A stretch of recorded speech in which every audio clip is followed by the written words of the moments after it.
Soo Greyhounds head coach Sheldon Keefe has had a very successful run with the team since being here, and now he has been rewarded for his efforts. The Greyhounds have announced a contract extension for Sheldon Keefe, giving him 2 years with a club option for a third year. Sheldon, congratulations on the extension as coach of the Soo Greyhounds. A lot of people have been very happy with the way this team has performed over the last couple of years. First of all, talk about the extension. Was it a big deal to you? I know maybe from a family standpoint it was, but was it weighing on your mind at all?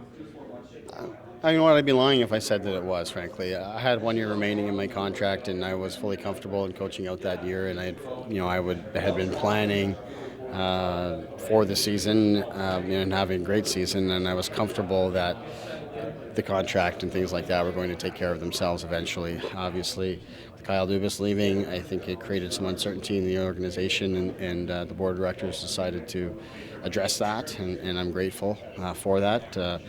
But it was certainly not something that was on the front of my mind. My focus all summer was to prepare for this season, and I feel like we are prepared. And now to get this taken care of from a family perspective, it's nice to have that commitment, and makes you feel wanted, certainly. But it doesn't change how I go about my business here. During your time here, you've put your stamp on this team. Maybe take us through the process. Was it a hard thing to do, or was it a matter of players buying in, or everybody being on the same page? How did that evolve?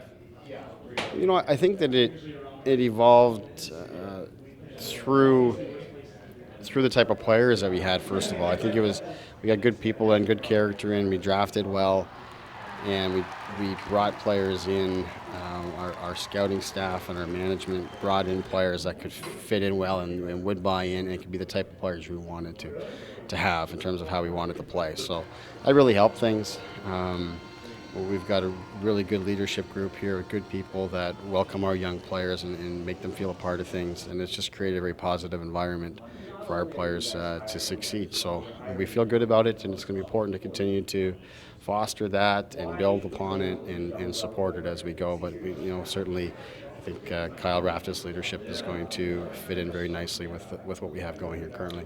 Kyle Raftis is the new general manager. Maybe talk about a little bit about the relationship you guys have, and going forward, how you see him fitting in and helping you. Well, we haven't known each other long.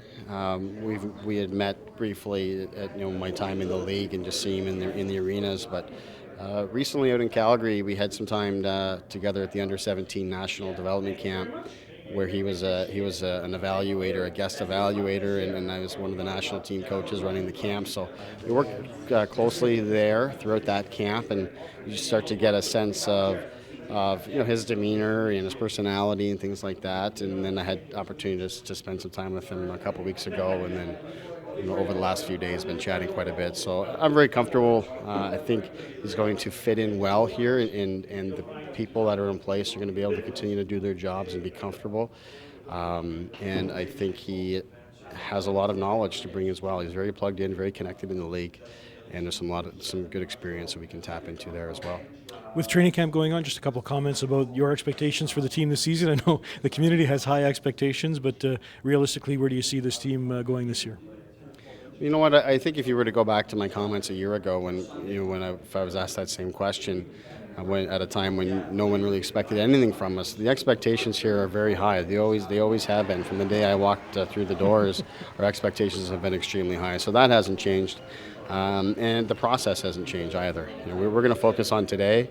And then when tomorrow comes around, we're going to focus on being better than we were today. So we just want to go through that process, and when the time comes for playoffs to begin, which certainly I fully expect us to be a part of that, as I did last year, we'll be prepared and ready to go. But you don't win championships as you stand here in August. We're going to focus on today. Training camp continues at the SR Centre as players prepare for the regular season opener, which takes place Friday, September 26th. For Go Sault Ste. Marie, I'm Gino.